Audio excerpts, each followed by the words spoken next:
మా ఏం చేస్తున్నా ఏంది అట్లా అంటే ఇరిగిపోతే సామ్రాట్ అసలు రాపాకంటే నీకు అట్లయితే రాదని చెప్పి ఏడ పెట్టిపోయింది, అది పారేసావా ఏంది? నాకు తెలుసుమా నువ్వు తుని పైన పెట్టలేదు కదా, ఒక వీడియోలో వాళ్ళ అమ్మ తుని పైన పెడుతుంది అబ్బాయికి. అసలు అట్లయితే అసలు వంట చేయడమే రాదు నీకు, అసలు ఏందమ్మా? నేను వంట బాగా చేస్తాను సామ్రాట్, మీరు మాట్లాడకుండా ఉంటే. మా నేను స్నానంకి వెళ్ళి వచ్చేసరికి నువ్వు అది అట్లా చేసావు మా. ఎక్కడ పడేది ఫోన్ వచ్చిందని చెప్పావు కదరా, దానికన్నా ముందు నువ్వు చేసింది వామ్మో దేనికి లింక్ చేయొద్దు సాయి అన్నట్టు.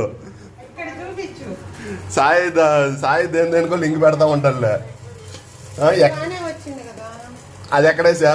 అది డస్ట్బిన్ లో వేసా. నాకు తెలుసు మా, వచ్చి మేము చూస్తాం.